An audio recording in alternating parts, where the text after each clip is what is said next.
they be switching up like seasons. I'ma keep it real just for one reason. Amen, kill all my demons. Diamonds dance when we hop in the pants while I'm talking. I got niggas that the clean nigga check it, the check walk down.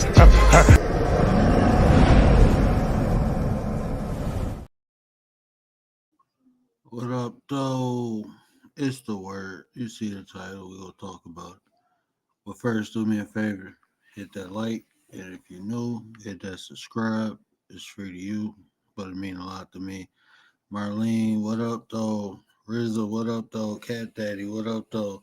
Hey, we got some we got some new commands and with the Nightbot.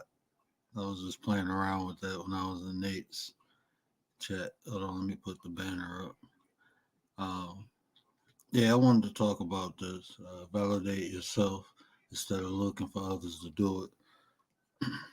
Because the conversation, and shout out to Marlene, and shout out to my pops.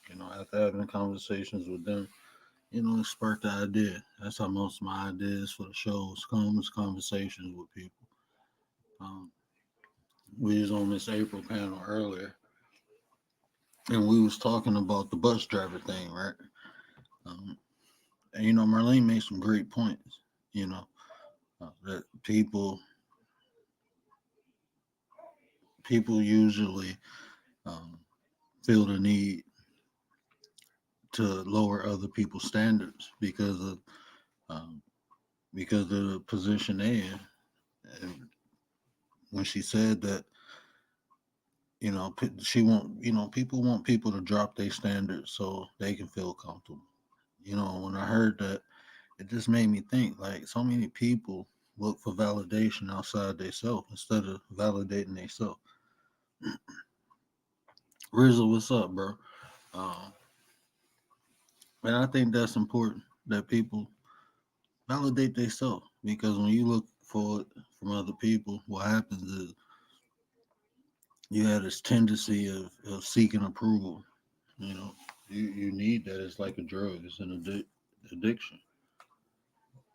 For people to pat you on your back or praise you. And you can be manipulated by that so many different ways. You know, Even if you're talking about in a romantic relationship, right? So we was talking about how love is an action word, like is an action. It should be shown, and a lot of people, they seek out love, you know, and they feel like something outside themselves is gonna make something inside themselves feel better, and it's not. You gotta have that within you. You gotta love yourself. What up, Rose? Too much power, and that's what it do too. That's another form or another way that manipulates you. Um, you give too much power to people. Like, me and my dad was talking, right, and he was like, "It's called self-respect." You know, can't nobody take it from you if it's yours. If you own it, if you truly own your own self-respect, can't nobody take that from you. You can only give it. And in doing that, right, um, giving out your self-respect, with me personally, you can't really say too much or do too much to move me.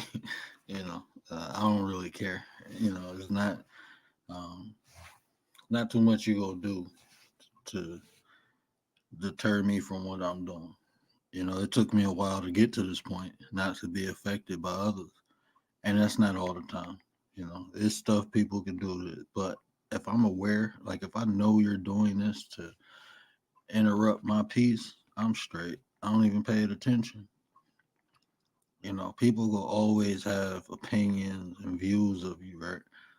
It's up to you how it affects you. That's why I always say I don't get too high and I don't get too low. Mr. Stimulus Records himself is in the building. What up, big bro? Nate. I don't, Nate, I ask you later. Um, but yeah, I don't get too high or get too low. You know, like Marlene just said, you give too much power to people. And when you do that, um, You become a puppet. You just become an instrument of manipulation. That's all it really happens.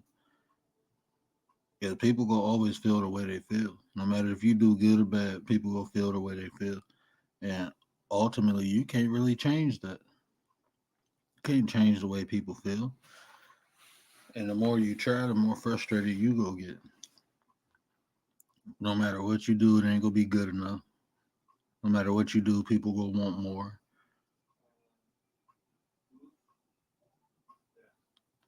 And I mean, even me, just speaking from my own personal experience, that's what I experienced. The more, and the people knew it. You know, I was, they was more controlling me. And that's the part too. You just got to be honest with yourself. I mean, we all have to be honest with ourselves. If we're able to be manipulated easily, we need to work on ourselves until you become honest with yourself. Um, it's gonna keep happening. Until I was honest, like, they did take advantage of me. I did, I was naive. I did fall for it. Sometimes that's tough to swallow itself, to admit that you was a fool, you know. But once you do it, then you can get over it. We all played the fool at some point of our life. you know. But just being aware and knowing it, um, you don't play that no more. You can't be manipulated or taken advantage. I ain't gonna say can't, but less likely. If you admitted it, understood it, recognized it, and became aware of it, it'd be hard to do it again.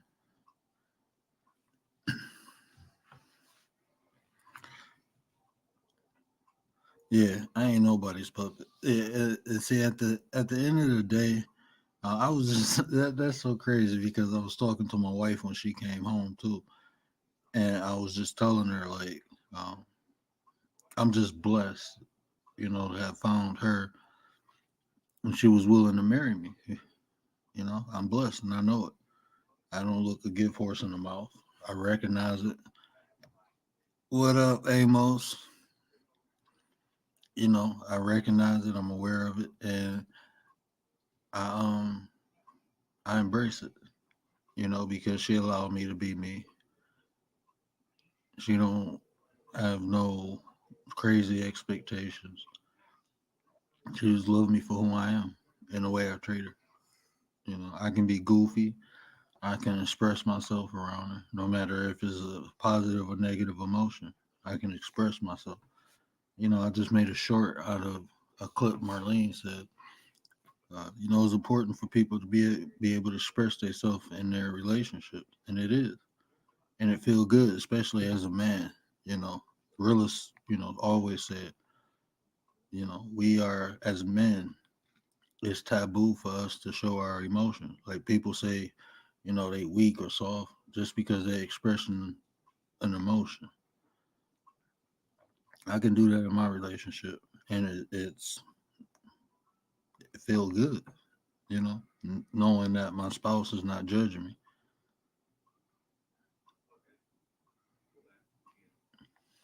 because people do.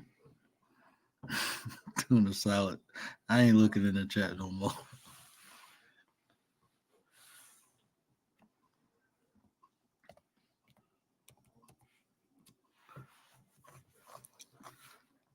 But yeah, you have to, validate yourself. Don't look for it outside of you. If you get it, good. Be humble, be respectful. But if you don't get it, don't worry about it. Do it yourself. Don't wait till someone tell you good job to get a pat on your back. Pat yourself on the back. You can't. Um, the reality. This is just reality. Uh, you ain't gonna really live up to nobody's expectation. Not fully, anyway. You can't fully live up to anyone's expectation because that's how they think and that's what they expect for you to do or you to be. And to do that, then you ain't living your life. That'll stunt your growth, trying to live up to what other people believe that you are. I mean, it's inspiration. It can be inspiring, yeah. It can be motivating, yeah. But it got an ugly side to it too.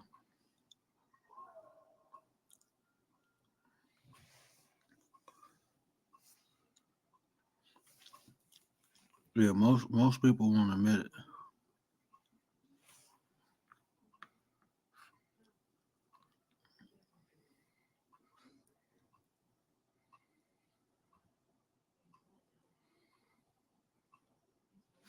Most people won't even admit that you know they've been taken advantage of or played the fool.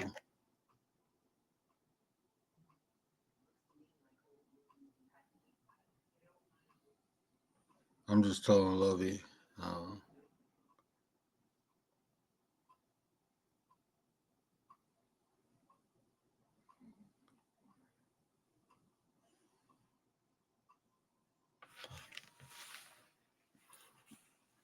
but that's the important thing. Is just understanding and being aware. And to do that, you have to admit the ugly truths, right? That's why we talked about all these things. The ugly truth is that we played the fool before. First time shame on you, second time shame on me. I don't usually get to the second time.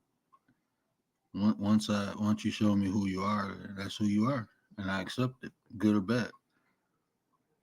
So I don't. It's one strike. I don't do the two strikes. I don't do the three strikes. No purpose. No purpose.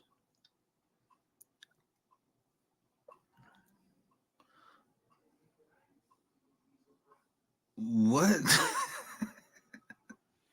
I am not reading Amos comments no more.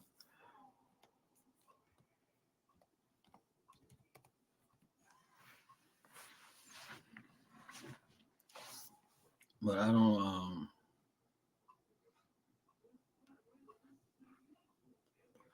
When I don't see benefits in things, I just don't. Uh, I just learned to leave it alone. When things don't benefit me, I just learned to leave it alone. And seeking validation, like I said, it's go happen. And I'll be honest, when people do see good things in you, it feels good. It do. But the problem is, like I said, that feeling, the endorphins release, that's addictive. And we see it every time, or we see it every day, where people go out of their way to do things um, just for the validation, just so they can be seen, just so people can recognize what they do.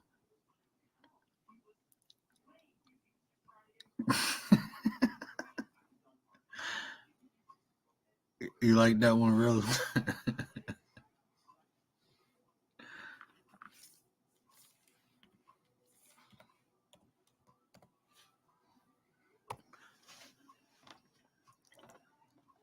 But the power, even in validating yourself, what happened for me is I was able to accomplish things quicker and at a higher rate when I stopped seeking validation from other people. Because when I did something, I wasn't waiting for someone to say good job. I just kept going and kept going and kept going. And that's how it worked for me. No matter what somebody thought, um, I just kept going. Just kept doing whatever I needed to do, you know. Because when I, it's so crazy. Like, and this where the humility come in, right? Being able to look at what you did in the past and learn from it. Actually analyze how you were, and I used to do things and make sure people was looking because that's how the society is. The society teaches you to garner acceptance from other people. Like even think about it, like when people get into it on YouTube, right? Oh, you only got 9 people in your chat. Oh, you ain't even got 1,000 subs, and that's like supposed to make them better than you. Because if you have these subs or if you have a big chat, then that means I guess you're important. I guess that's what that's supposed to mean, right? But in reality, it's like um, you don't have to be talking about anything. In fact, most of the chats to be big like that, they not talking about nothing really. Not nothing that people can go out into the real world and utilize. So just having that acceptance of having a big chat or a lot of subscribers, people do crazy things just to get that because that's a form of validation.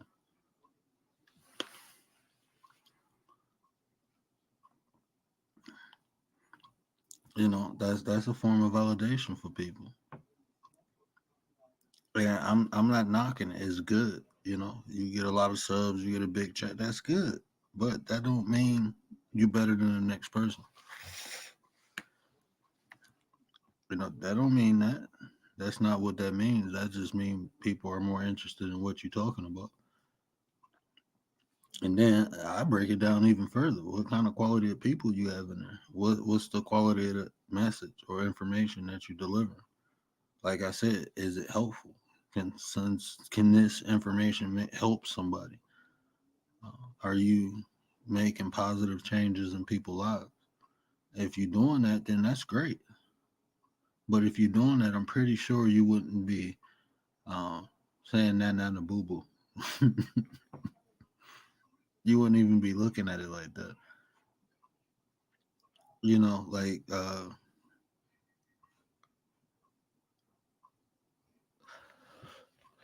like working in the hospital, right? I was around doctors and anesthesiologists and all sorts of different doctors in different professions and like nurse anesthetists and people who other people will consider successful, right? A lot of these people, man, their life was shit. Like they had so many problems at home. Like you got a job, but that don't make you successful. Success is different for everybody. But I would rather have a mediocre job and have a happy home life than have a high paying job and have to go home and live in hell. And I've seen that from some people. Not everybody, but some people. But the people who had the job and had a happy home, they didn't look down on nobody. Them was like some of the most helpful, people I met. They get a shirt off their back because that's who they are. They just, good people. But the people who had the job and wasn't happy, them was the nastiest people, bro. The most judgmental people. And one thing they always do is they throw their title at you. Well, I'm this, I'm that. I get this much education. I make this much money. That's all fact. But guess what? You're miserable. You're not even happy with all that stuff. So why should I care?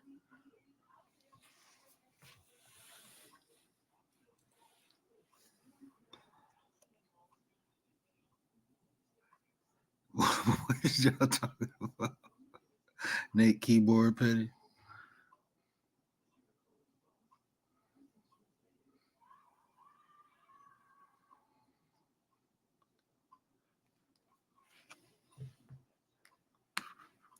Nate Keyboard Petty. I don't know what I just seen Dominatrix and real yeah. I'm about to channel my internet, my scalp hurt.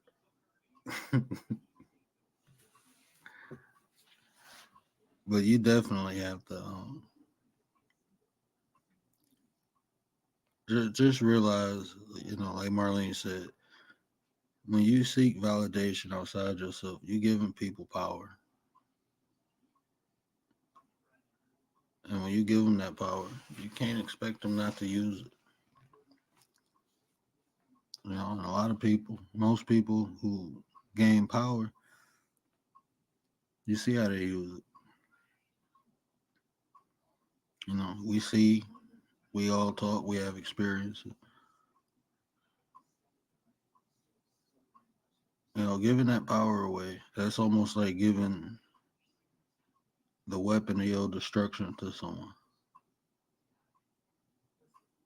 Them being able to manipulate you through your emotions, those are yours. You know, and I think that the whole bus driver conversation, that just shows how much people, uh, trying to say it in a constructive way, but that just shows how people, I don't want to say easily manipulated, but it shouldn't have stirred up emotions the way it did, in my opinion. It's some people that really pissed off about it. And a couple things I look at is I don't even know who the lady is. I probably never meet the lady a day in my life. So why would I even care what this lady think? You know, um, that might sound ignorant of me, but I'm just saying facts. Like I don't know her, and that's her preference. That's how she looks at it. That's her reality. It has nothing to do with me again. And then I see people arguing over something that they have. If you don't feel that way, you don't feel that way. Oh well, you know. We got this thing where we feel people are more important, like celebrities, right? Even politicians. You know, these people are people. At the end of the day, they came out of womb just like you. They put their pants on one leg at a time, just like you. And when they sit on the toilet and get up, it stank just like yours do. These people are people. It's simple and flat. They got a job, they got a status. We even talked about that. You can respect that, but respect works both ways. No matter what your job or your title is, if you don't respect me, I ain't giving you. I can't do it because I'm still a human being. We bleed the same. So I mean, it is what it is. I respect your title, but at the same time, it don't make you better than me. Bap, bap, bap, bap. Love you in the building. What's up, sir? That don't make nobody better than nobody. I was talking on Miss April channel, and it's people who know me, right? They when they had conversations with me, they try to be philosophical, right? And I'm like, bro, just talk to me. You know, people told me they're intimidated by talking to me. I'm like, why are you intimidated? Because of what I know. So what? That's what I know. That don't make me better. I don't even present myself like that. I don't present myself like that. Always been what I am. I'm a regular human being, bro. I'm a divine being having a human experience. I love everything and I love everybody. That's just what it is. Nothing more, nothing less. Some people get statuses and jobs and think that it elevates them over people. It really don't. You know, um, Steve Jobs at one point, one of the richest men on the planet, that didn't stop cancer. Didn't stop cancer from getting them. You know, you can use people as inspiration or uh, motivation, but they still people. Once you put them on a pedestal, people play God. People play God because of the material things they have, or it might be the resources they have, or the information, the knowledge they have. People start playing God like they better than people. I mean, you see it in real life. You see it on this app. You know, I have people. Like I said, I know some of the things together in the building. What up, though? Together. I said together. But there's people on this. People have said, and that's why I always say, like, I know it may sound ignorant, but then I explain. I always give a reason. Some of the stuff may sound ignorant that I say. I really don't care how people think about me. It does not benefit me. And I say that because people will feel and think the way they choose to about you, no matter what you do. I know that. I experienced that for 39, I ain't gonna say 39 years. I say 34 years of my life. I experienced that. No matter what I did, people still form their own opinion about me. So it's not the fact that I don't care if people don't think I'm a good person. What I'm saying is, what people think about me don't change me. You can't change me, positive or negative. It's not gonna change me. Only thing that's gonna change me is when I feel I have the need to change. It's something that I need to change. And sometimes people point things out and I listen and I change things. Most of the time I figure it out for myself. But I'm not being manipulated. I've been manipulated for a nice portion of my life. And I'm done. I learned from it. It didn't benefit me, so I'm good.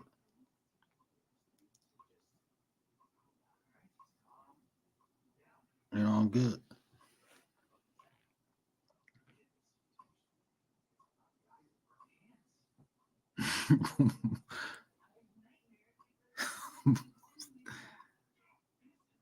Hey, I like that, Merlin.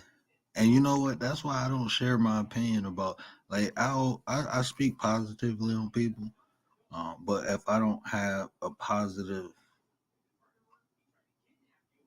uh, opinion about a person, I don't share it because of this. I might be wrong. I might be looking at something wrong, and that's unfair for me to judge someone, and I don't know why this person is this way, or so that's why I don't share my opinion about people. Unless they ask and it's all positive, then I can share it. But if I think something negative of people, the first thing I think of is, why do I think like that? Why am I looking at this person like that? Sometimes it's blatant, and I understand that. But sometimes I'm not about to be one of them people who don't like people because I don't like them, or I don't like them and I don't know why I like them. Like, that's weird to me. Like, people are weird. People will not like someone because they don't know why.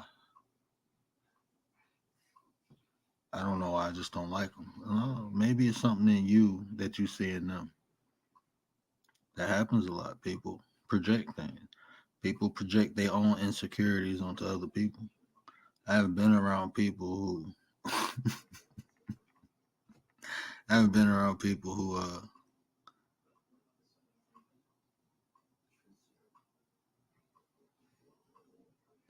like, I dated this girl, right? And she kept, like, me personally, I like thick women, right? And she was thick. But she kept accusing me of looking at thin women, right? And I'm like, I don't even like little women like that. I like thick women. I like meat. I just always been like that. I like thick women. Uh, and she kept accusing me and I'm like, and then I found out she was insecure about her weight. Like, she wasn't even that big. She was just thick, but she wasn't big. Like, you projecting your insecurities onto me. I don't like little women. I'm not looking. I'm not. Nah, I'm good. But you so insecure with yourself, instead of fixing it, you want to push your insecurities on me.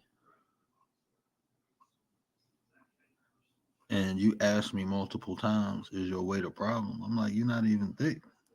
Like you thick, but you're not big. I used to. Um, we're gonna talk about the ego one day because I don't think people quite understand their ego.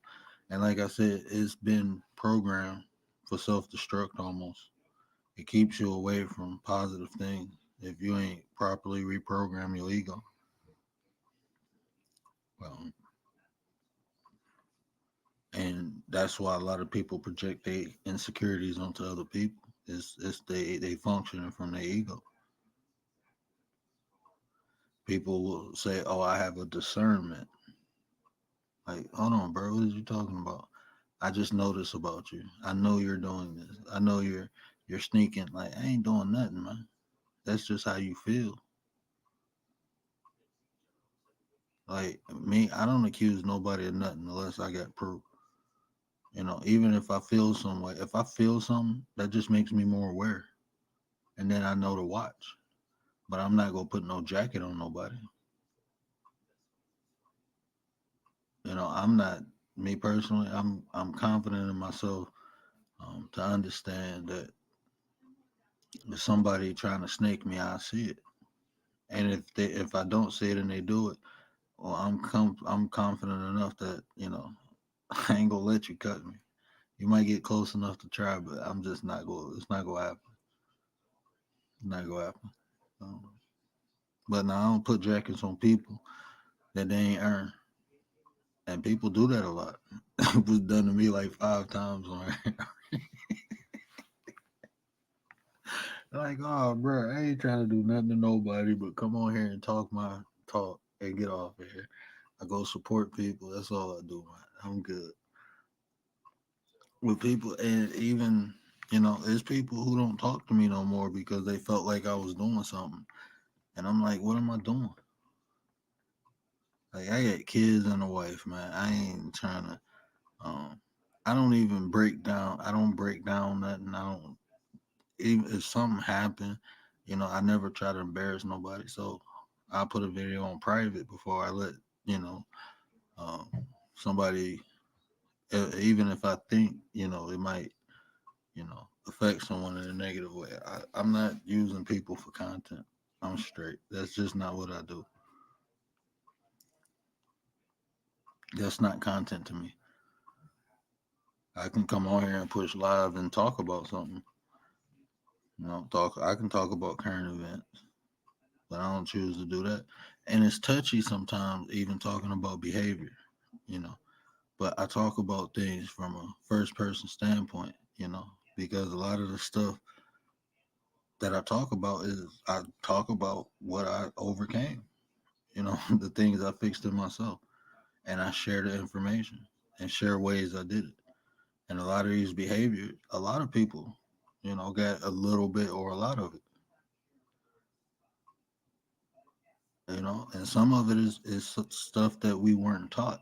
You know, we're not taught emotional intelligence as kids, especially like boys. We don't teach young men emotional intelligence. We tell them not to cry. We tell them to be tough.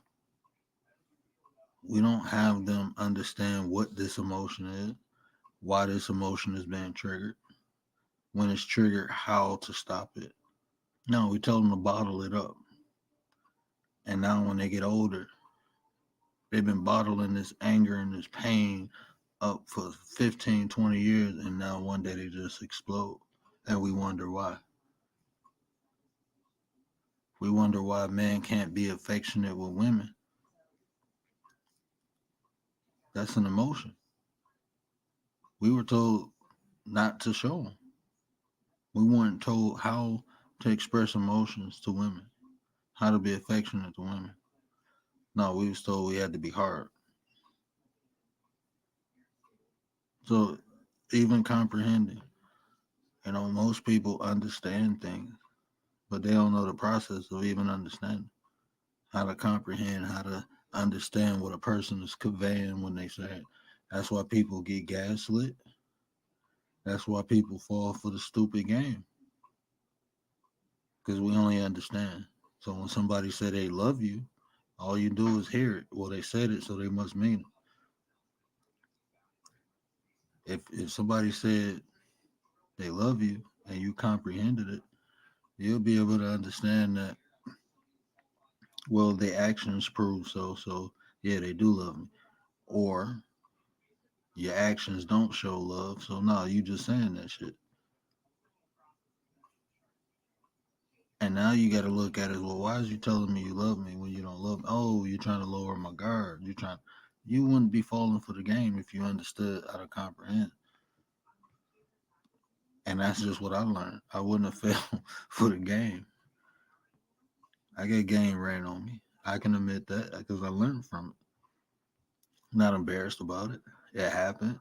I learned from it and I moved forward. Hasn't happened since.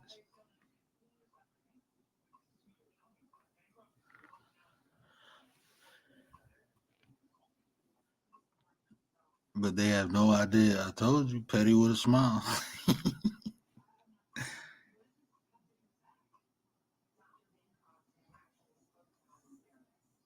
They don't teach girls to control emotions, and boys, it's okay to share it.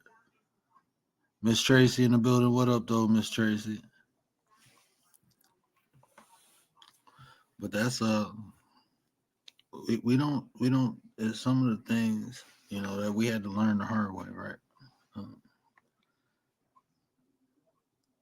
we had to learn it the hard way. So, but even after learning it, we should understand why this is again important to comprehend because if it took us this long to learn it and we understood what we had to go through to learn it, we gotta that should give us the understanding that we should teach the younger generation these lessons a lot sooner so they don't have to go through what we did. This is why our parents always this is why it's important to listen to elders, um,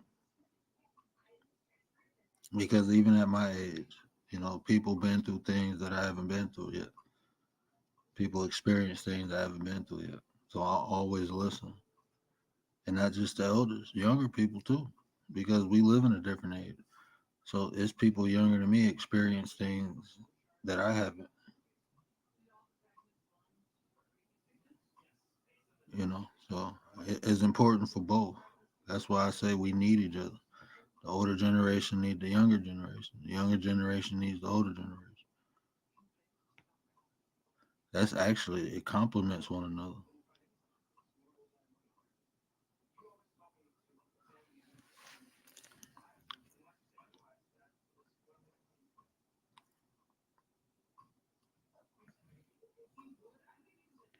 Yeah, on both sides is but see, even having these conversations and understanding why communication is key, you know, you have to be able to have an effective way to communicate. And what I mean by that is a lot of times um, when we talk to one another, we don't take an account of a person's experience or even level of understanding. Like my dad he just sent me this article. Well, it wasn't an article, it was a Instagram video. And this man was saying that we talk to like we talk to kids in a way we would talk to adults and we expect them to understand us. And that happens a lot. We talk to people from our level of understanding and not just kids, just people in general. Like even the example how men think logic and women think emotional. So when I'm communicating with a female, if I'm thinking logical and I'm speaking logical, she might not understand. But if I tap into the emotions, then she'll understand.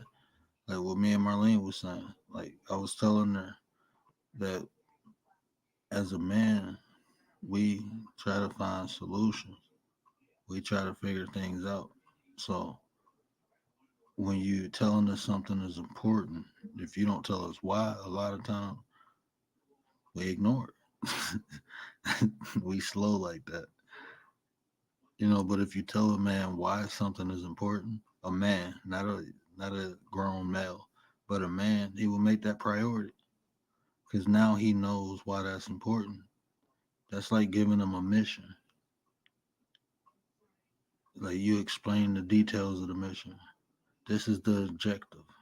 This is why we have to achieve victory. Now go out there and do it.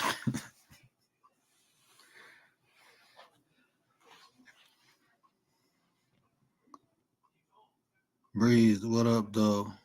That's crazy. Vote for what and whom? As for what up?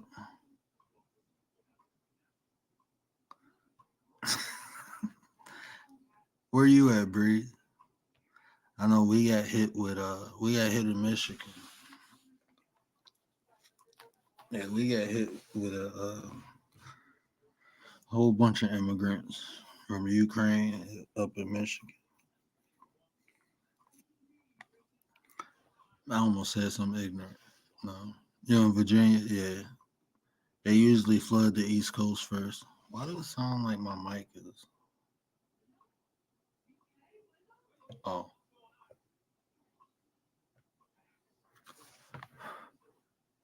mic check. Okay.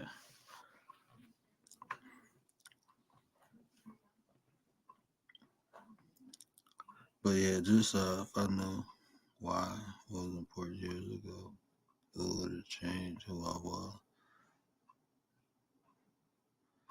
And see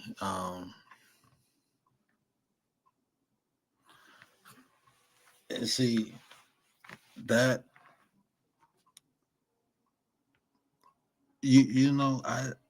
I always ask questions, and I noticed that when females told me, it made sense.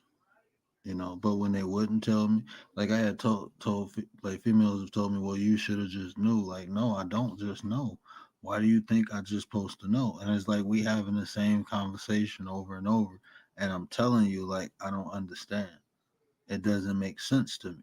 It didn't click until I was sitting out looking from the outside, and my boy and his wife was arguing, and I'm like, and I was actually cool with both of them. I knew her longer, but I was cooler with him. So when she came to me and was talking, I'm like, just tell him why. And she called me like 2 days later, like, why haven't you should have been told me that. I'm like, what? Like, only thing I had to do is explain it to him. Now he listen. And I'm like, oh, that makes sense. And then I thought about it. Like, women always say, well, you should have knew, you know? And I had to correlate that to why. Because when we know women want us to pay attention to them, right, man? Women want you to pay attention to them. And by paying attention to a woman, you will learn her ins and outs. And that's important to women. That's important to women. But women, you can speed up that process by just sharing the information.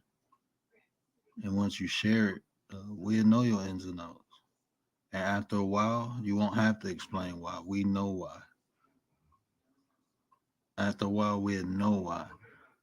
But at the beginning, you have to tell. Because, man, like I said, we just logical creatures.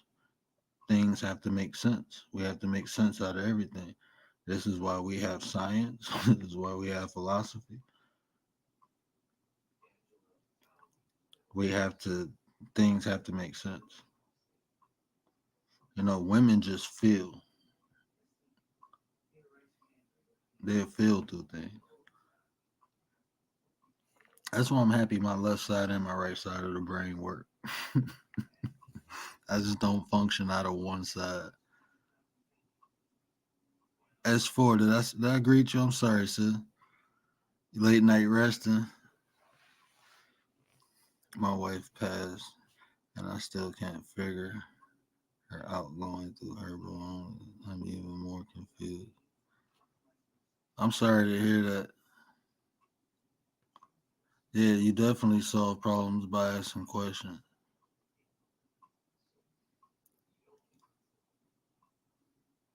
And that's how you. I mean, you. That's and I don't understand that neither. From like the older generation, some old, not all. Definitely about to say something, but some older generation, they don't want to explain nothing. They just want you to do what they tell you. And I know that's the old school way because I grew up like that. Don't ask no questions, just do what I tell you. And I understand that. But uh, now people, that's just how things are. People want to know why things are. I don't see nothing wrong with that.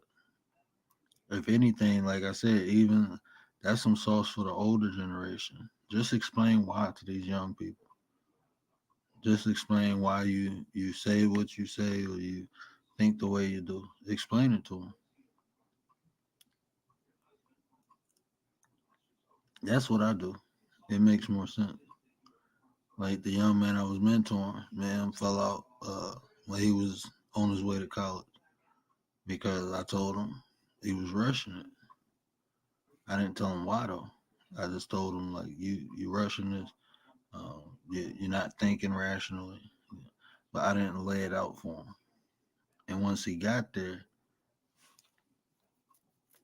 he kind of seen what I was saying, and he felt like he rushed it, and he had to go through all these hoops and hurdles because he wasn't properly prepared. See, a lot of the young generations, they think about the end goal. They don't understand the preparation it takes to get there. They just know the travel, but they don't know. Like I don't know. Like back in the day, we used to take road trips all the time, right? And grandma used to fry some chicken or make some sandwiches. And I'll be like, why are you making this chicken? We never get hungry. We was prepared, jugs of water in the back and everything. Anything we needed, we had in the car before we hit the road. So when we stopped, we used the bathroom, rest, and that's all we needed. We kept it moving, gas up and keep it moving. Nowadays, people stop and go to a restaurant. That's more convenient. I understand. But what I'm saying is, grandma prepared for the trip. So if anything would have happened, we was prepared. If the car broke down, we had food, we had water, we had anything we needed. We was good. That's one of them lost arts. We don't prepare for things, and then when things happen, we just be like we get caught with our shorts down. Cornisa, how are you, sis? Appreciate you. Well, you can't stop them from expressing heartache and bad decisions. Facts.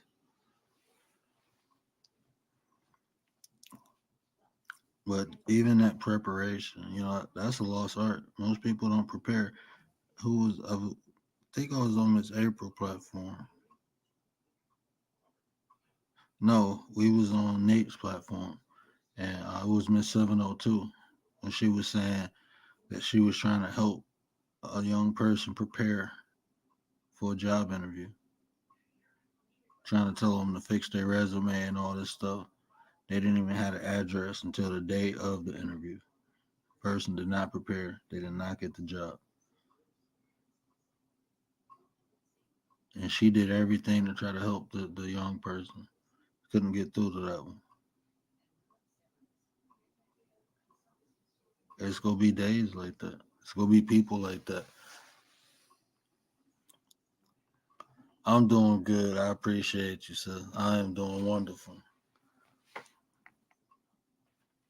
But I know some older people like that too. Like the same things that affect the young generation, it affects some of the older generation too. And that goes to show you, uh, it's learned behavior. We can't talk about the young people without talking about the people who raised them and the people who overseen them. We have to talk about that too. If we sit up here and talk about the young people, we have to talk about the people who raised them and the people who oversee the raising of them young people.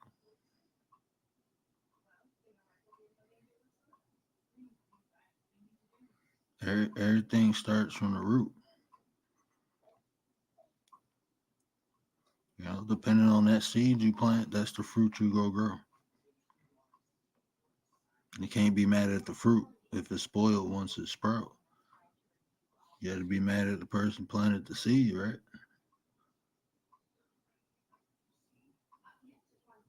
Who gets held accountable, the seed or the fruit it bears?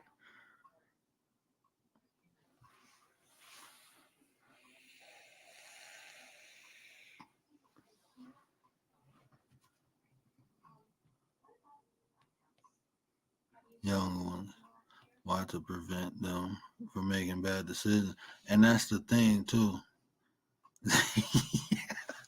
No, it's a oh my god, it's a TikToker, and I'm looking like, how is your grandma look younger than your mama, man? Oh, yeah, grandparents at 27, like that's wild.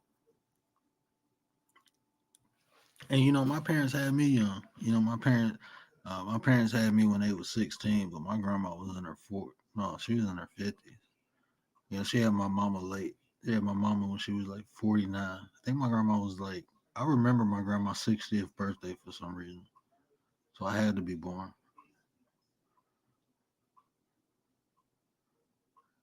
Yeah, I would have been born. No, I wouldn't have. Yeah, I would have. I don't know. I gotta have some, or maybe I seen pictures or something. I don't know. I just remember. No, that was her 80th. That's when we had them gold balloon. But yeah. So my grandma was still older. But yeah, my parents had me when I was young. But I had my first kid at 36. Even though my parents had me young, I learned from. I almost called myself a mistake. Yeah, I learned from my parents' mistake, and I was not having kids young.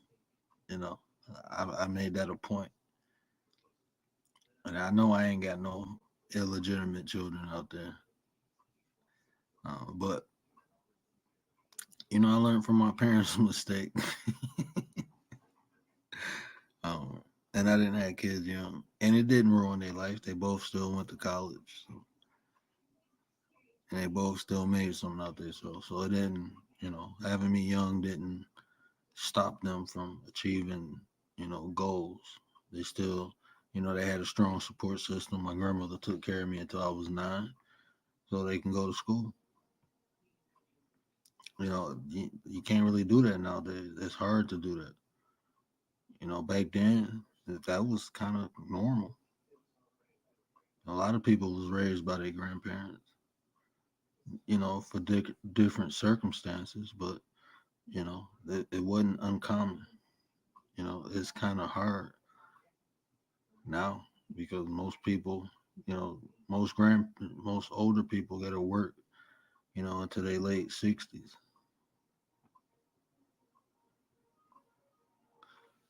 You know, back then,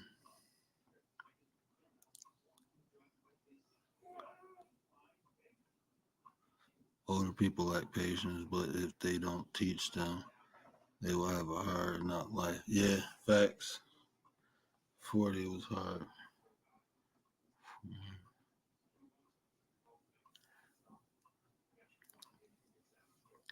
My bad. I'm just looking in the chat. Generational curses are never welcome. It's a faithful soul that belongs to God. Right. Anything happen to planet hits all ages too. Yeah, it's all ages.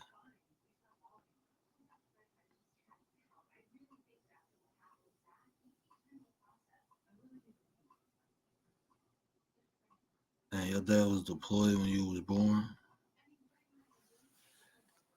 What money?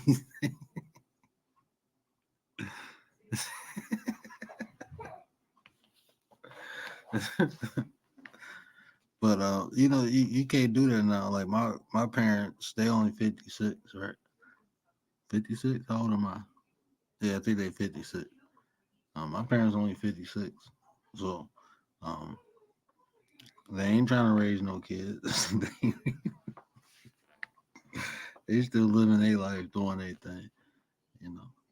But they was grandparents younger, because my younger siblings had kids before me. I'm the oldest on my mom and dad's side, and I have younger siblings who had kids before me, you know. So, but I made it a point. There's a lot of mistakes my parents made that I made it a point not to make.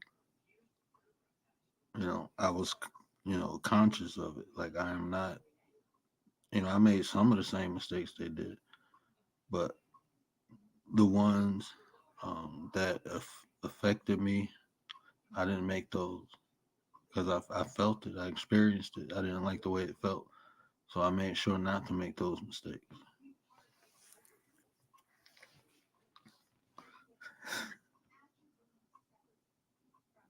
It turns out I was being passed between my dad's sister and his aunt. Yeah, that wasn't uncommon. They were crazy. My mom decided she didn't want to have us in the U.S., but decided she will put.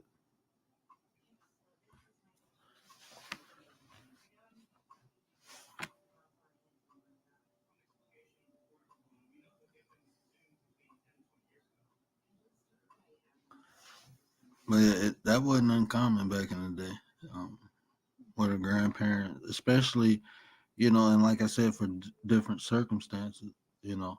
Um, I know, that in the 80s, that's when the crack epidemic hit too. So I got friends who were placed with grandparents because, they parents were addicts.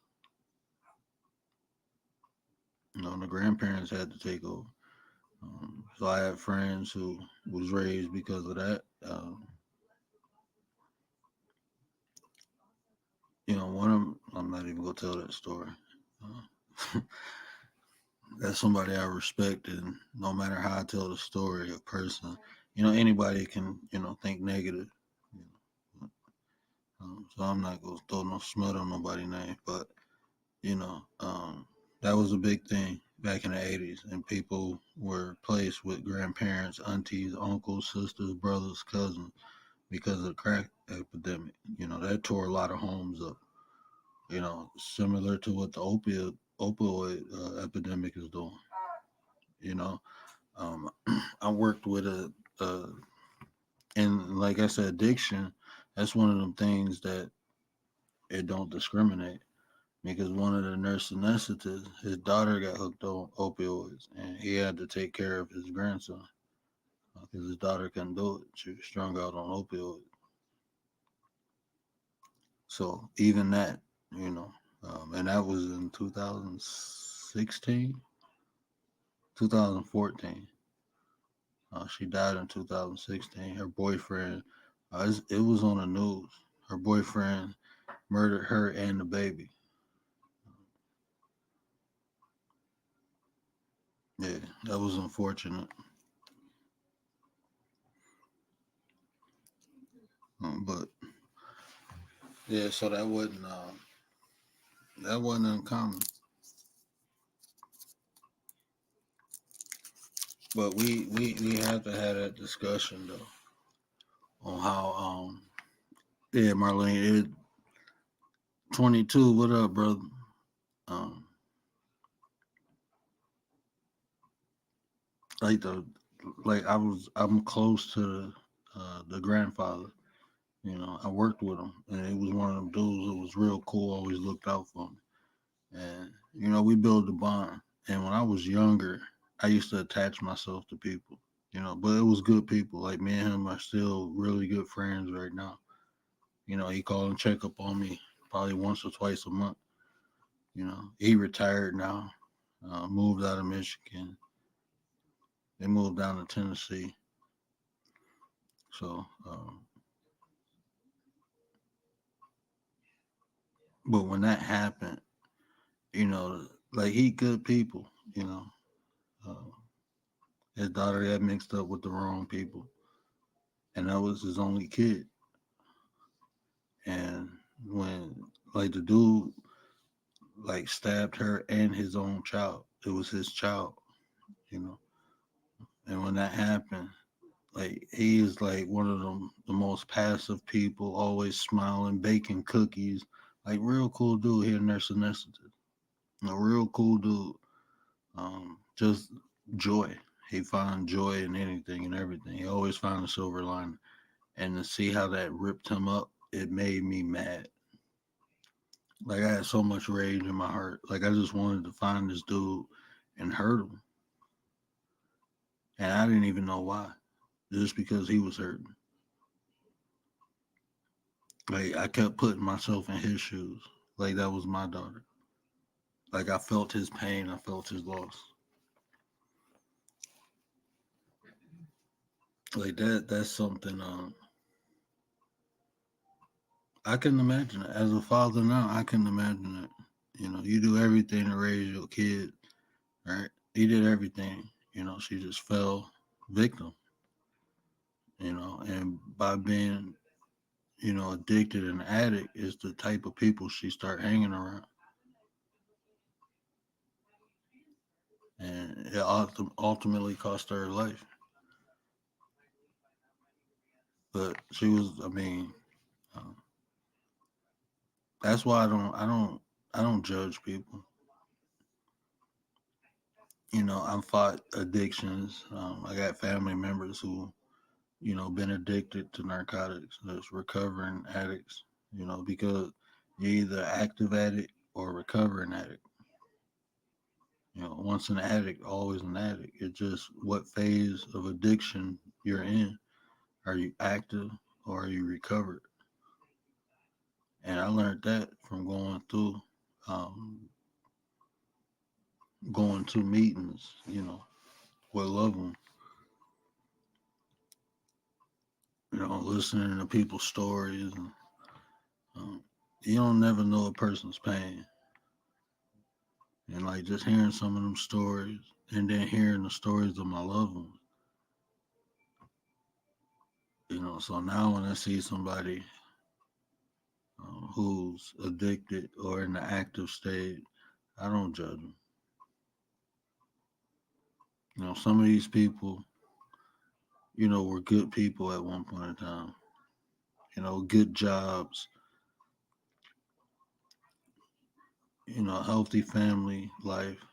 And this one guy, he said he got into a car accident and that's how he got hooked on opioids. And when he couldn't get those, he just wanted the pain go away. So he went to street drugs and he was naive. He didn't know nothing about it. So somebody gave him a crack rock and he smoked it and got high and he been hooked ever since.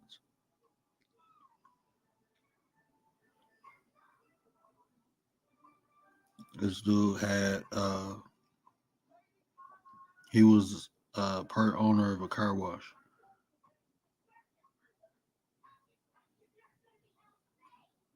So this wasn't like this was a businessman, family man, raised in the suburbs, never been around drugs, street drugs a day in his life. And he was in pain and couldn't get his pain medicine. So he went into the hood, and from the area he at, like in Detroit, you got the suburbs right across the street from the hood. Like literally, the shit wild, man. Like on one side of the street, you ever see them pictures like when one side be all dark and gloomy and the other side be all bright and vibrant? It's literally like that. And I'm not bullshitting you. It's literally like that. One side look um, kind of beat down and run down. Then you look across the street and it's all bright and pretty. Like, hold on, bro. like, but yeah, he went across the street to a gas station, literally to a gas station, and was asking people if they had something to take pain away. And dude sold him some crack.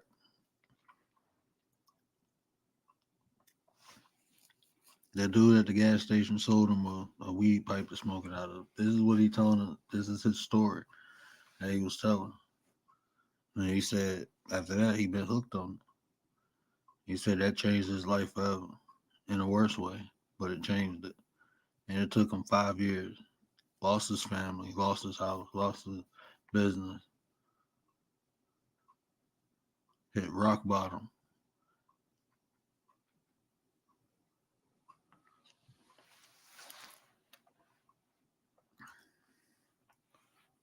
No, really, no, it's not even gentrification. Like it was literally constructed like that.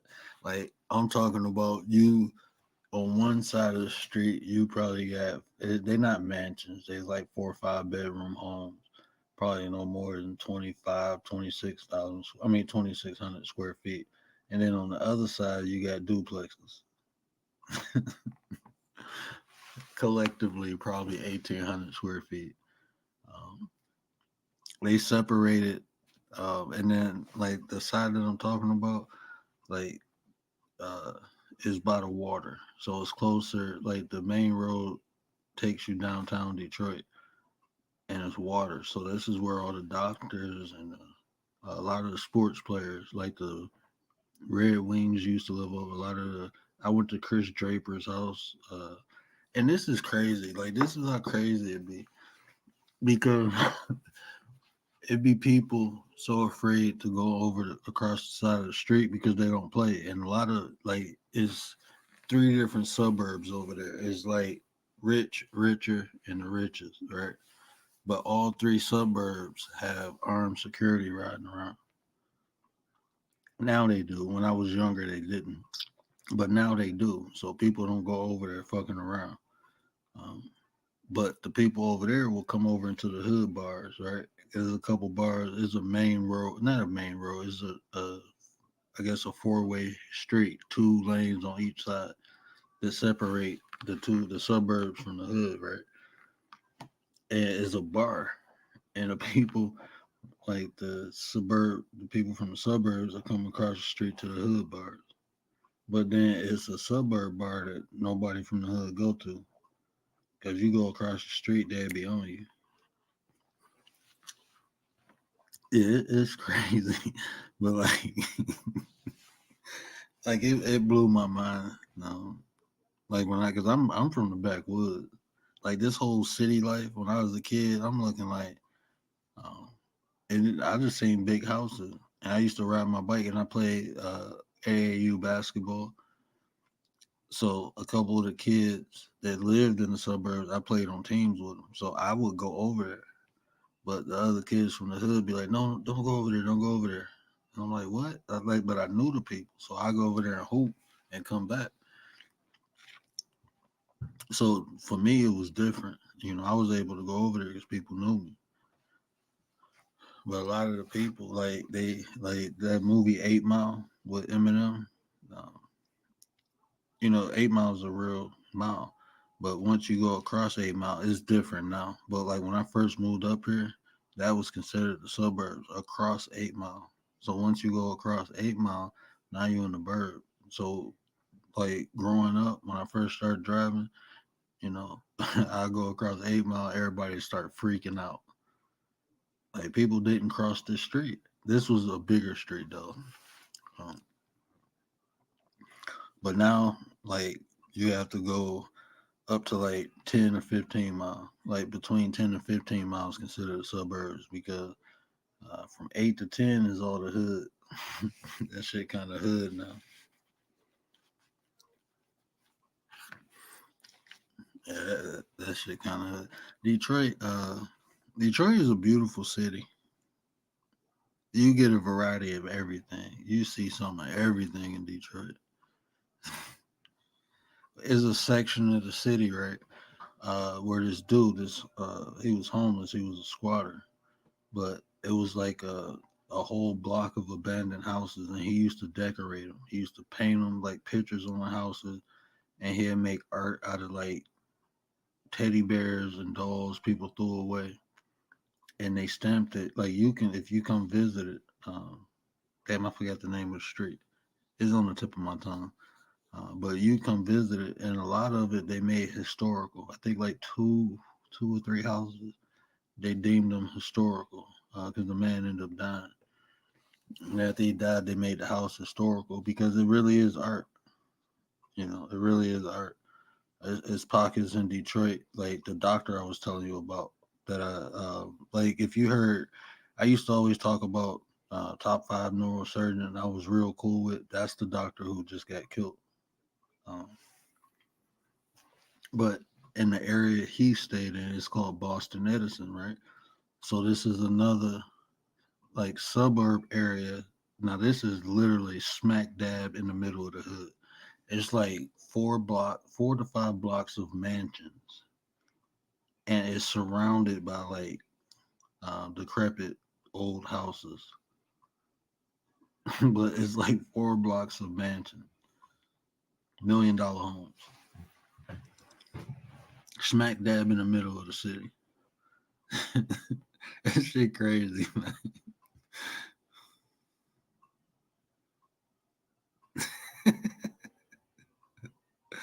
Yeah, as for this is what I was telling Miss 504. We the petty gang over here. We all got petty names.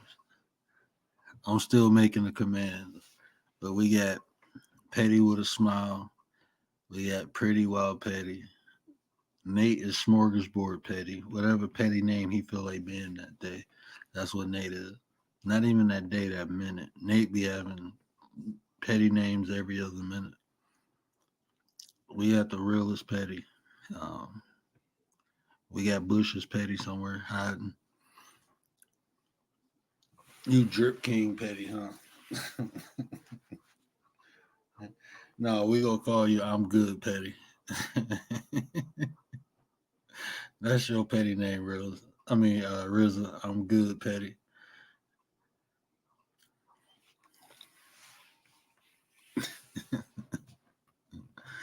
If you go be petty, do it with a smile. Petty smile. Yeah, but that I'm way off topic, but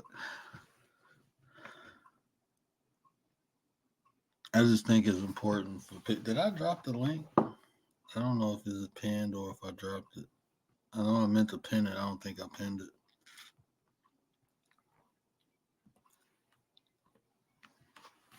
I don't even know on my phone. I just think it's important for people not to allow. I'm not even gonna say not to allow. Just don't seek validation outside yourself. It's not beneficial. It's always good to get a compliment. That's good. That makes everybody. I'm not gonna lie. When people compliment me, it does feel good. That people recognize something in me. People see something that feels good. But I am not dependent on that. You should not be dependent on that. You should not do anything out of your morals or your values to get that. Validate yourself. Straight validate yourself. People will feel any way they choose to feel about you. That's just what it is. And you going the extra mile or doing something that you might regret later just for that validation, just for that pat on the back, just for that good job, usually is always regretted. I try my best not to live my life with regrets.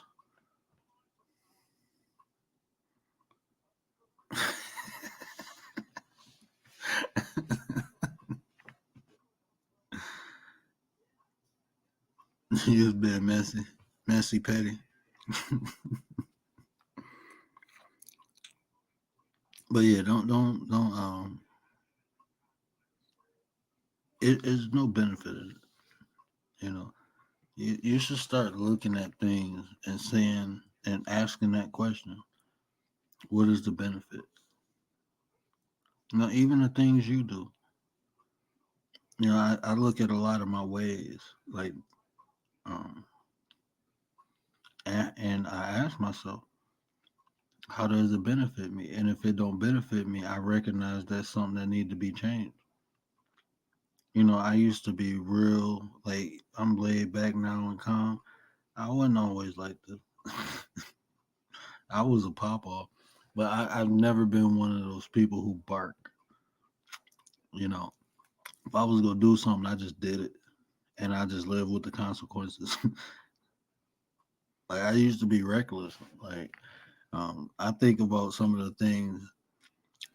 I remember I was at a bowling alley, right, and I was drunk, and I was annoyed because I was drunk and I was sucking at bowling, and my boy got into it with this dude, and they just yapping back and forth, and I was so annoyed. I walked over and hit the dude in the mouth and started a whole big brawl in the bowling alley. I was just so annoyed by his mouth. Like y'all just sitting up here talking, ain't nobody doing nothing. I just hit the dude. But yeah, I used to be a jump off,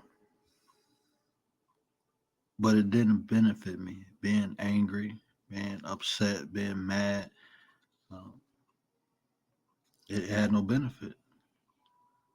So I knew it was I needed to change it. And even Karen, it was we all go through things uh,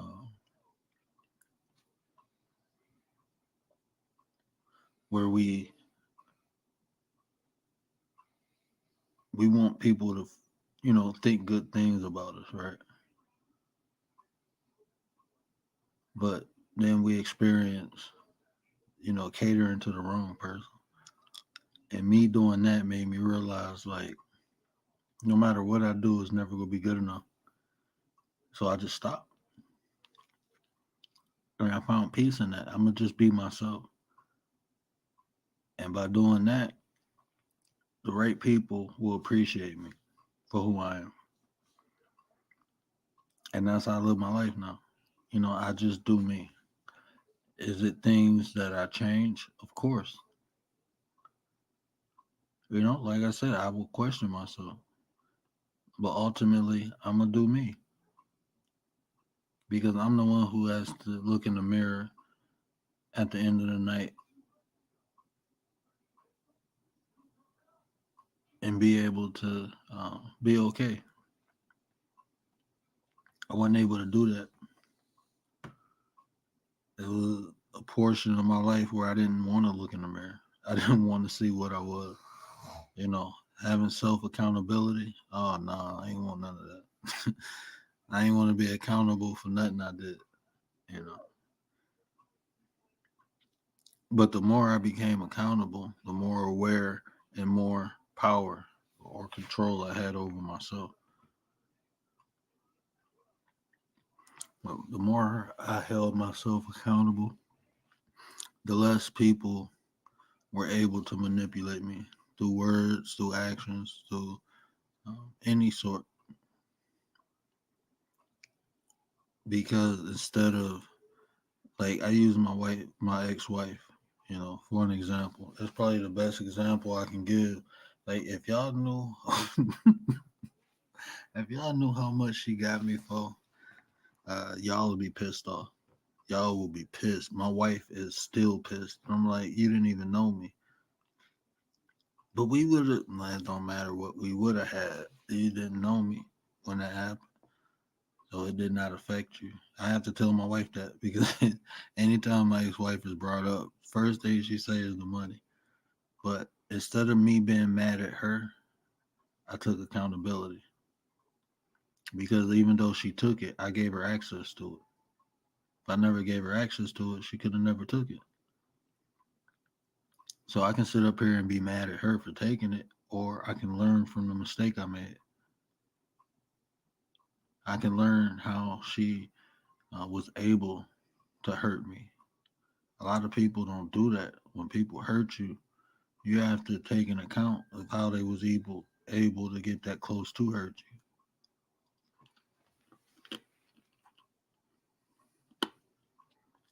And that itself, I'm definitely taking accountability for because I don't want it to happen again.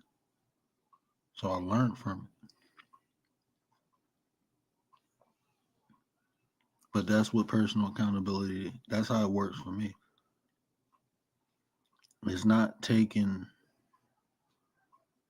um, the burden off what someone did to you, but it giving you the awareness how it was able to happen to you, if that makes sense. You know, I'm justified. Trust me, I'm justified for being upset of what she did, but me blaming her for it, she was just being her. I'm the one who opened myself up to her. I opened myself up to the wrong person, and I learned from that. And even after her, I met females like her. But guess what? I didn't open myself up to them, so they couldn't hurt me. And I was able to identify and move away from it until I found my wife.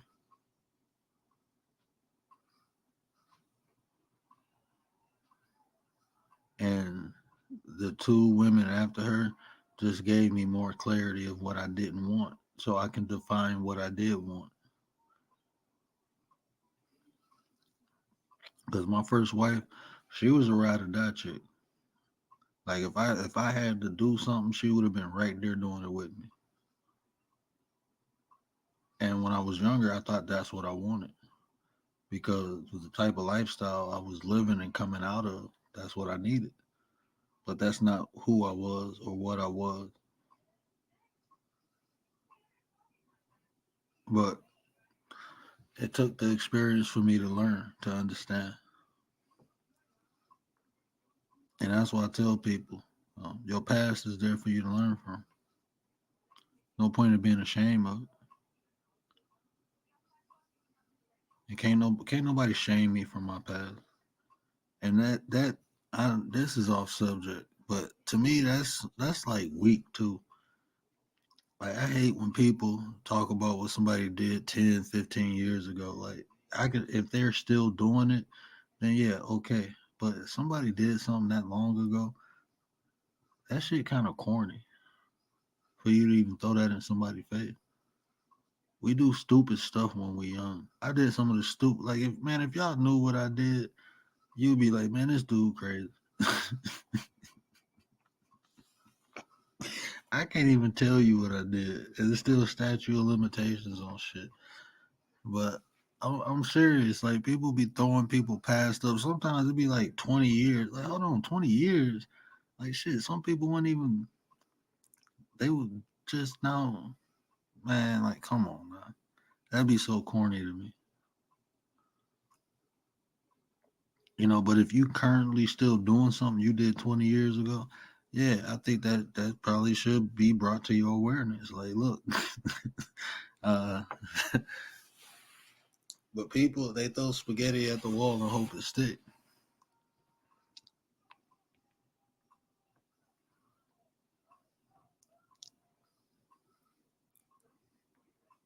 Not in a good mind frame. RZA, you 21. You gonna say a lot more stupid shit. You got a lot of more stupid things to say, bro. Trust me. You ain't gonna stop saying stupid stuff as a man. You probably ain't gonna stop. I still say stupid stuff. Listen to my videos. But no, I know what you said. I'm just messing with you, bro. I'm just messing with you on that childhood stuff. Man, I'm telling you. But you feel me as for like we all do stupid stuff when we young, and people try to hold that against an adult, and I can see if you still doing it, but that stuff to me is corny. Like talking about somebody, oh, you did this, or like, okay, yeah, I did, and I learned from it too. You know, I learned from it. You can't shame me with my past. And that's another. That's I mean, I guess that's not even getting away from the point because uh, that's the opposite of validation. And what Marlene was talking about. Don't let people get in your head. Don't let people get in your head. Everybody always. I ain't gonna say everybody, but it's people out there because of their status or materials, subs. People think that make them better than people, and it don't. At the end of the day, like I said, we all humans. And to me, It's the character of the person. You know, I built myself a certain way. I refuse to be average, and that's not my fault. That's just my desire. And I don't knock nobody who don't have drive or push like that, but I do, and I'm not gonna be shamed for it, for trying to be greater than what, to try to become the best version of myself. You can't shame me for that. So no, I don't think I'm better than nobody. I'm not. I refuse to be mediocre. That's not good enough for me. But I don't throw nothing around. I don't try to shame people because um, I have a higher drive, or I may know something they don't know. Because guess what? They know something I don't know. That's I don't get. I don't get people. I don't feel the need to be better than anyone. I'm just trying to be the best version of myself. But there are people uh, who go out and get a high paying job or get a degree just to rub it in people's face, just to feel better than other people. That to me speaks more about your character, and you just as lost.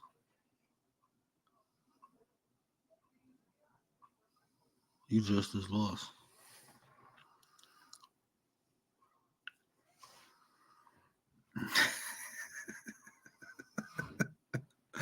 Hey, as for mine got expunged. I got everything expunged. So I can get a class 6 or a class 3 license now. Um, yeah, I got all mine expunged. Everybody got a pass, man. And and it's not even what's on record that you have to be worried about. If you really want to look at somebody's past, it's not what people got caught doing, is what people didn't get caught doing. Imagine that.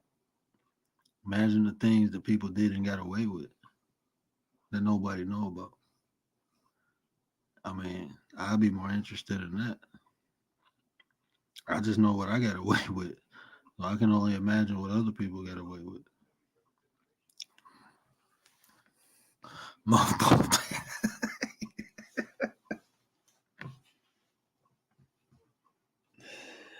Oh man. I love my chat, man. I love it.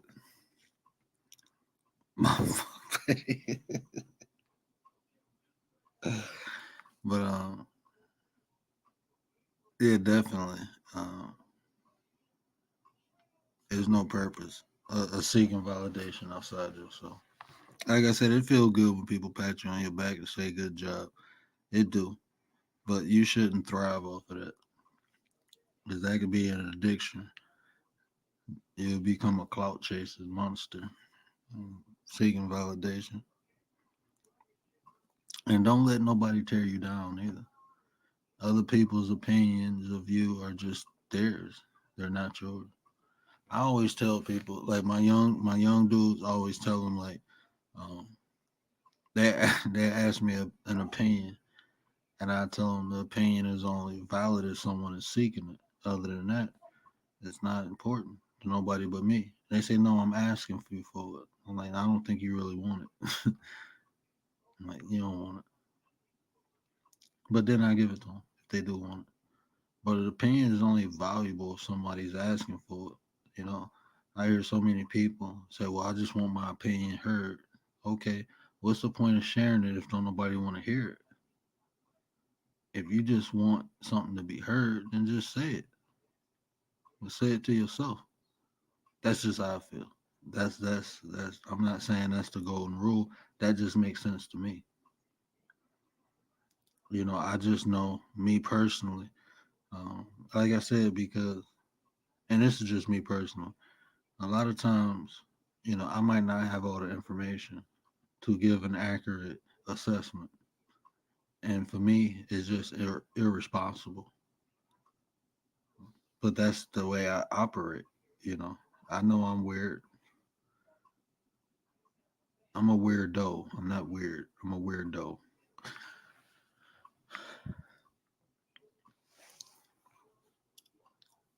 Hold on, Nate. I don't think you've seen this one. Um, Damn, which one is it?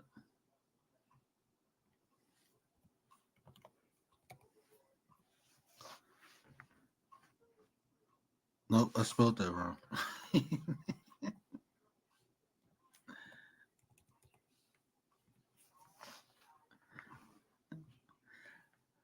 Yeah, I just don't. I just don't. That's just me personally. I just don't go around slinging my opinion everywhere. I think that's. Did I spell that wrong? Did Nightbot go to sleep on me? But yeah, I just don't go around slinging my opinion everywhere. I just feel like it's especially if it don't help. Um,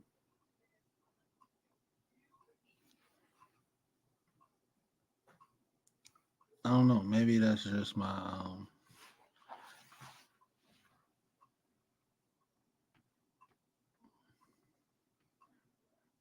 I do. I say what I want. And yeah, and see, that's what I'm saying. That's what works for me. That's just what works for me. Um, I don't share it because I know, like I said, people don't. A lot of times, people don't even want to. They want, like I said, it's more validation. When people ask their opinion, a lot of times they just want you to agree with them. I've been on panels and invited on a panel. I ain't gonna say I've been on panels, but I was invited on a panel because a person felt like I shared the same sentiments as they did. And when I didn't, they got mad and kicked me off. I'm like, but you asked me my opinion and I gave it to you. Like when people literally like, oh, here's different. You know, somebody asked me for an opinion about a subject, I share it because that's what we do, right? We share information. But like in real life, I don't I don't just go around telling people my opinion, what I think about things. Uh, I get so many everything petty.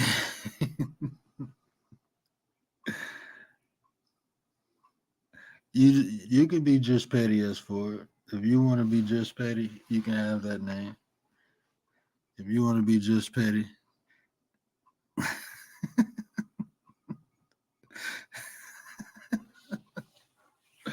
hey, we have fun. Is Nightbot sleep? He didn't put that up there.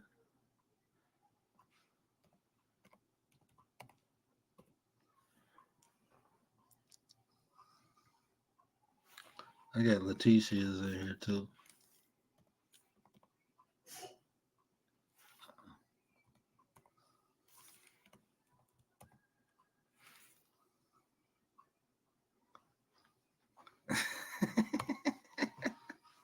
Stockpile petty.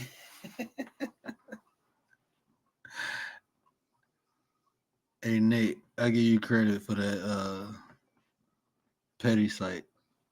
You inspired that. But yeah, I just don't me personally, it works for me because like I said, a lot of times I just I just study the nature of humans, you know, and for some reason human beings feel the need to argue. And a lot of times people want to know your opinion to debate. People want to argue. People like arguing, you know, because they want their ideas or opinions to be grander than yours, especially like coming from the conscious community.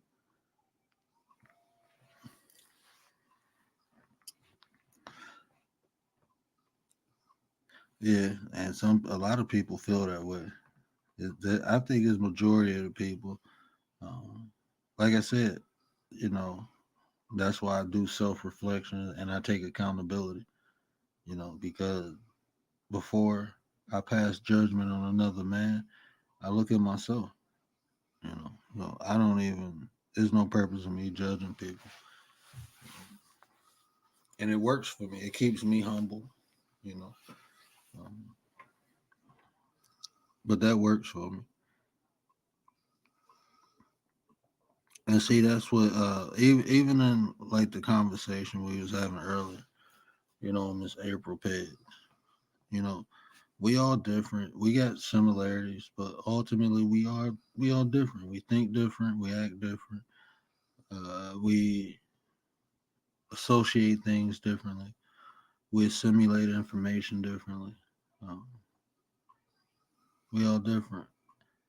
And I don't allow those differences to keep me from having a positive interaction with people. When I see people, I just accept them for who they are. You know, if that's positive or negative. You know, I don't want people to be nothing but who they are. Again, if that's positive or negative, I'd rather have a person who people might feel is rough on the outside, but that's real. Who ain't fake, than somebody who faking a funk, and then later on you found out how fucked up they are. I experienced that. That's why I tell people like, and you can look through a lot of my videos. You know, I am a positive person, but I can only be what you allow me to be. That's all I can be. It takes a lot for me to not be this, but when I ain't this, you probably ain't gonna like me. I can tell you for certain, you would not like me, uh, and that's just being real. You know, I don't bother nobody because I don't want to be bothered. Because when you disturb me, then I'm upset, and when I'm upset, everything and everybody around me gonna be upset. Like, but I don't get to that point. I have Nate did his show earlier with self discipline. I have a lot of restraint and I have a lot of discipline, and I will walk away from things. You know, um, I will be the bigger person 99.9% of the time. I don't have a problem with being a bigger person and walking away because I enjoy my peace. But if I feel threatened, I will eliminate any threat, and that's just how I am. That's how I'm built.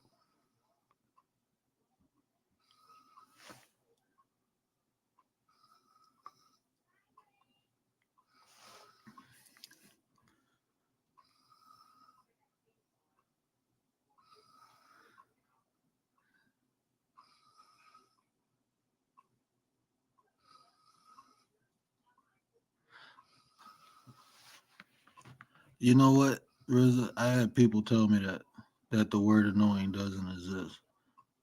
I understand that concept. I actually, um, that's something I'm working on. I'm not gonna lie. I get annoyed. You would never know. You would know when I get annoyed a couple times. I would get more methodical. If you ever see me like really methodical, I'd be real quiet. I'd be hanging on every word, listening, and I will dissect something. That's how you know I'm annoyed. I won't. I'll just be quiet, and when it's my turn, I'm gonna dissect it. I'm gonna go in, and I ain't gonna be mean. I ain't gonna be ignorant. I ain't gotta cuss. I ain't gotta do none of that. But I will dissect your ass, and that's when I'm annoyed. There's a couple times, like it's sometimes if you watch some videos that I get annoyed, I'm gonna just dissect it. I ain't gotta be ignorant. I ain't gotta be loud. I ain't gonna holler. Um, you ain't gonna manipulate my emotion, but I'm gonna show you why you don't fuck with me. And that's when I'm annoyed. I just get real methodical, but I'm not gonna scream. I ain't gonna yell. I'm not gonna. You're not even. Most people won't even know I'm disturbed. You'll know I'm disturbed now because I told you. But I'm not gonna break a sweat. I don't go get too up or get too down. If something need to be done, it just need to be done.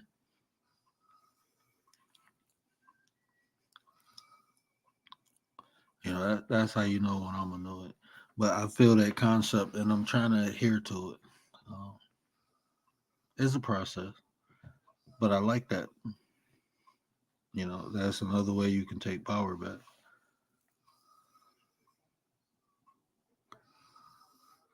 Mhm.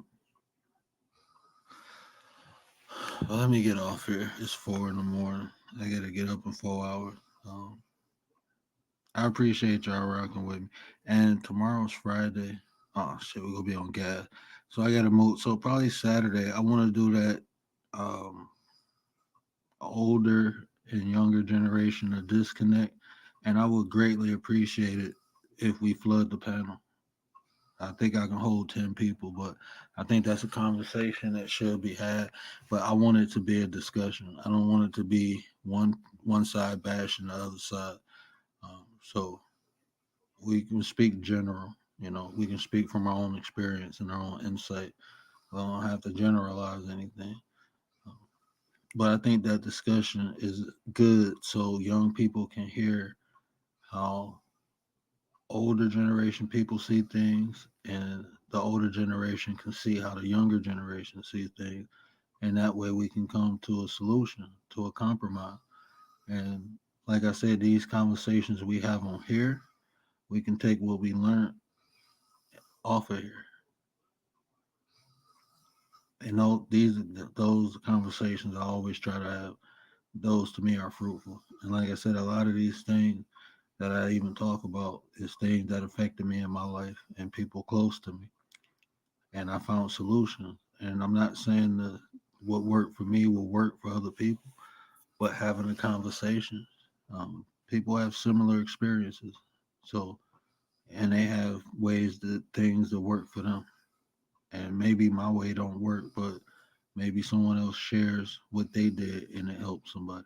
That's why I think it's important for us to have these discussions, um, for people to participate. I know people don't like rocking the panels, but y'all participate good in the chat too.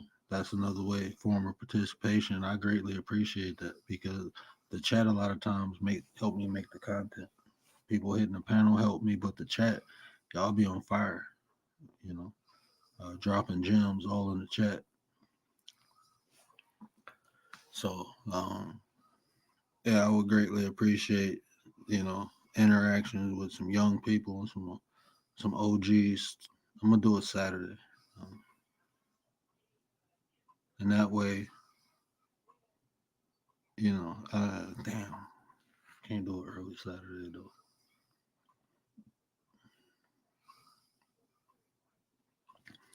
I don't know. That might be a show I have to do early, so I might have to wait till Tuesday to do it.